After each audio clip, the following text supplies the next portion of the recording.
पल्लवी, आप सभी का ग्राम सेवा न्यूज चैनल में तहे दिल से स्वागत करती हूँ। मार्च 2026 रोजी वरिष्ठ पोलीस निरीक्षक अरविंद माने, पोलीस उपनिरीक्षक मुकेश गायकवाड व त्यांचे तपास पथक पोलीस आयुक्तालय हद्दीमध्ये गस्त करत असताना थोबडे वस्ती जुना देगाव नाका येथे रोडच्या डाव्या बाजूस आतील झाडीखाली एक इसम संशयितरित्या प्लास्टिक पिशवी घेऊन बसल्याचे दिसून आले। बराच वेळ त्याच्या हालचालीवर गोपनीयरित्या लक्ष ठेवले असता तो त्याच्या जवळील पिशवीतील पुड्या विक्री करत असल्याचे आढळून आले। नमूद इसम हा सदर ठिकाणी गांजा विक्री करत असल्याचे प्रथमदर्शनी संशय आल्याने उचित कायदेशीर प्रक्रियेअंतर्गत त्यास ताब्यात घेऊन चौकशी केली असता त्याने त्याचे नाव रजाक गफूर शेख व 49 व्यवसाय मजुरी, राहणार घर नंबर 5, थोबडे वस्ती, जुना देगाव नाका, सोलापूर असे सांगितले। त्याच्या कब्जातील प्लास्टिक पिशवीबाबत विचारपूस करून प्लास्टिक पिशवीची पाहणी केली असता त्यामध्ये गांजा हा अंमली पदार्थ मिळून आला।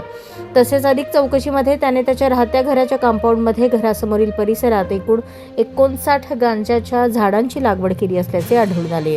त्यानंतर NDPS ॲक्ट अंतर्गत रजाक गफूर शेख याच्या कब्जातील प्लास्टिक पिशवीतील 227 ग्रॅम गांजा तसेच लागवड केलेली 59 गांजाची झाडे उपटून वजन 21 किलो 212 ग्रॅम असा एकूण 21.439 किलोग्रॅम वजनाचा गांजा जप्त करण्यात आला। रजाक गफूर शेख याने विक्री करता स्वतःच्या ताब्यात गांजा बाळगल्याने तसेच विक्रीच्या हेतूने गांजाची अवैधरित्या लागवड केल्याचे निष्पन्न झाल्याने त्याच्याविरुद्ध फौजदार चावडी पोलीस ठाणे येथे NDPS ॲक्ट कलम 20(o)(20)(ब) अन्वये गुन्हा दाखल करण्यात आला आहे।